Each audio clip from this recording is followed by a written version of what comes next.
ನಮಸ್ಕಾರ ಎಲ್ಲರಿಗೆ ಬಾಗಿ ಕಿಚನ್ಗೆ ಸ್ವಾಗತ. ಇವತ್ತೊಂದು ಕಾಜು ಶೇಂಗಾ ನಿಪ್ಪಟ್ಟು ಮಾಡ್ತಾಯಿದ್ದೀನಿ. ಕಾಜು ಶೇಂಗಾ ನಿಪ್ಪಟ್ಟು ಮಾಡೋದು ಹೇಗೆ ಅಂತ ನೋಡೋದಾದರೆ ಸ್ಕಿಪ್ ಮಾಡಲಾರ್ದ ನನ್ನ ವಿಡಿಯೋ ನೋಡಿ ನಿಮಗೆ ಗೊತ್ತಾಗ್ತದೆ. ಅದಕ್ಕಿಂತ ಮೊದಲು ಯಾರೆಲ್ಲ ನನ್ನ ಚಾನಲ್ ಸಬ್ಸ್ಕ್ರೈಬ್ ಮಾಡ್ಕೊಳ್ಳಿ, ಲೈಕ್ ಮಾಡಿ. ನೋಡ್ತಾ ಇದ್ದರೆ ಇಲ್ಲಿ ಕಾಜು ಹಾಕ್ಕೊಂಡಿದ್ದೀನಿ, ಒಂದು ಕಪ್ನಷ್ಟು ಶೇಂಗಾ ಹಾಕ್ಕೊಂಡಿದ್ದೀನಿ.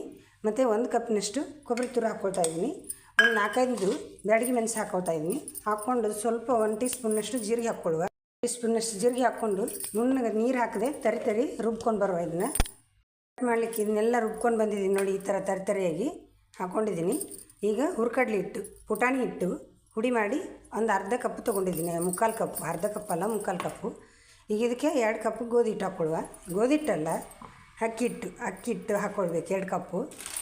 ಡಿಸ್ಟಿಕ್ಕಾಗಿ ಹೇಳಿದ್ದೆ ನೋಡಿ. 2 ಕಪ್ಪು ಅಕ್ಕಿ ಹಿಟ್ಟು ಹಾಕಿ ಆಯಿತು. ಸ್ವಲ್ಪ ಕರ್ಬೇವು ಹಾಕ್ಕೊಳ್ಳುವ, ಕಟ್ ಮಾಡಿಟ್ಟಂಥದ್ದು. ಉಪ್ಪು ಸೇರಿಸ್ಕೊಳ್ಳುವ, ರುಚಿಗೆ ಎಷ್ಟು ಬೇಕು ನೋಡ್ಕೊಂಡು ಅಷ್ಟು ಉಪ್ಪು ಹಾಕ್ಕೊಳ್ಳಿ. ಒಂದು 4 ಸ್ಪೂನ್ನಷ್ಟು ಎಣ್ಣೆ ಹಾಕ್ಕೊಳ್ತಾ ಇದ್ದೀನಿ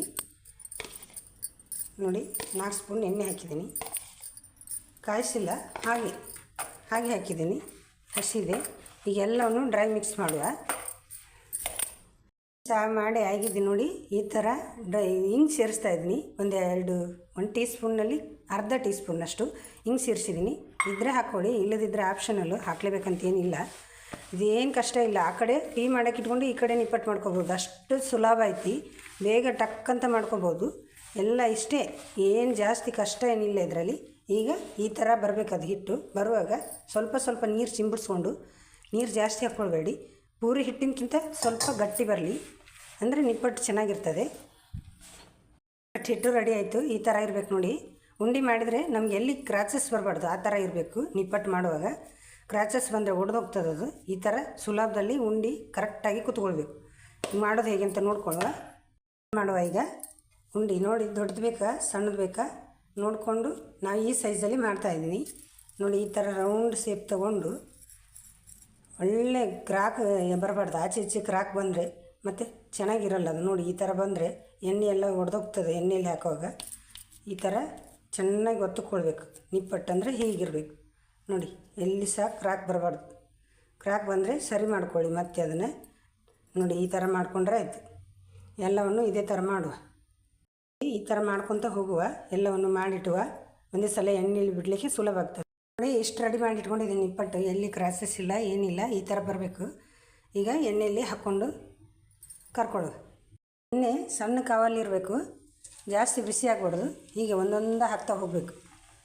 ಹೀಗೆ ಒಂದೊಂದು ಹಾಕ್ತಾ ಹೋಗಬೇಕು. ಒಟ್ಟು ಜಾಸ್ತಿ ಉರಿ ಜಾಸ್ತಿ ಇಟ್ಟರೆ ಮತ್ತು ಕಪ್ಪಾಗಿಬಿಡ್ತದೆ, ಒಳಗೆ ಬೆಂದಿರಂಗಿಲ್ಲ. ಸಣ್ಣ ಕಾವಲಲ್ಲಿ ಇಟ್ಟರೆ ಒಳಗಿನ ತನಕ ಫ್ರೈ ಆಗಿ ಚೆನ್ನಾಗಿ ಬರ್ತದೆ.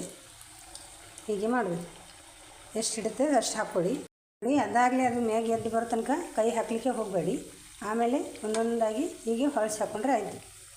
ಎಷ್ಟು ಚೆನ್ನಾಗಿ ಬಂದಿದೆ ನೋಡಿ. ಒಂದು ಕೂಡ ಎಲ್ಲಿ ಒಡೆದಿಲ್ಲ. ಹೀಗೆ ಸಣ್ಣ ಕಾವಲ್ಲಿ ಇಟ್ಕೊಂಡು ಫ್ರೈ ಮಾಡಬೇಕು. ಎಣ್ಣೆಯಲ್ಲೆಲ್ಲ ಬಬಲ್ಸ್ ಕಡಿಮೆ ಆಗಿದೆ. ಈ ಥರ ಕಂದು ಬಣ್ಣ ಬರೋ ತನಕ ಸಣ್ಣ ಕಾವಲಲ್ಲಿ ಇಟ್ಕೊಂಡು ಗರಿ ಆಗೋ ತನಕ ಫ್ರೈ ಮಾಡ್ಕೋಬೇಕು ನೋಡಿ. ಎಣ್ಣೆಯಲ್ಲಿ ಹೇಗೆ ಮುಳುಗ್ತಾ ಇದೆ, ಈ ಥರ ಮುಳುಗೋ ತನಕ ಫ್ರೈ ಮಾಡ್ಕೋಬೇಕು. ಅದು ಇನ್ನೂ ಫ್ರೈ ಆಗಲಿದೆ ತೆಗೆದ್ರೆ ಮತ್ತು ಆಮೇಲೆ ಸಾಫ್ಟ್ ಆಗ್ತದೆ, ಸರಿ ಆಗೋದಿಲ್ಲ, ಗರಿ ಆಗಿದೆ. ಇದು ತಗೊಳ್ಳುವ ನೋಡಿ. ಯಾವ ಥರ ಬಂದಿದೆ ನಿಪ್ಪಟ್ಟು ಆಯಿತು. ಇನ್ನೊಂದು ಬ್ಯಾಚ್ ಕೂಡ ಹಾಕ್ಕೊಳ್ಳುವ. ಎಣ್ಣೆ ಅಷ್ಟೇ ಇರಲಿ, ಸಣ್ಣ ಕಾವಲ್ಲೇ ಇರಲಿ ನೋಡಿ. ಹೀಗೆ ಒಂದೊಂದಾಗಿ ಬಿಡ್ತಾ ಹೋಗಬೇಕು. ಇದೇ ಥರ ಫ್ರೈ ಮಾಡ್ಕೊಳ್ಳೋದು. ಅದೇ ಥರ ಇನ್ನೊಂದು ಬ್ಯಾಚಲ್ಲಿ ಪಾಯಿಸಿ ಹಾಕ್ಕೊಂಡು ಮತ್ತು ಸಣ್ಣ ಕಾವಲಲ್ಲಿ ಬಿಡಬೇಕು ಫ್ರೈ ಆಗೋ ತನಕ ನೋಡಿ. ರುಚಿಯಾದ ನಿಪ್ಪಟ್ಟು ರೆಡಿ ಆಯಿತು. ಶೇಂಗಾ ಕಾಜುದ ನಿಪ್ಪಟ್ಟು, ಗೋಡಂಬಿ ಶೇಂಗಾ ಹಾಕಿ ಮಾಡಿರತಕ್ಕಂಥ ನಿಪ್ಪಟ್ಟು ನೋಡಿ. ಯಾವ ಥರ ಬಂದಿದೆ ಗರಿಯಾಗಿ. ಅದು ಸೂಪರಾಗಿದೆ. ನೀವು ಸಹ ಮಾಡಿ ಹೇಗೆ ಬಂತಂತ ಹೇಳಿ, ಟ್ರೈ ಮಾಡಿ ತಿಳಿಸಿ.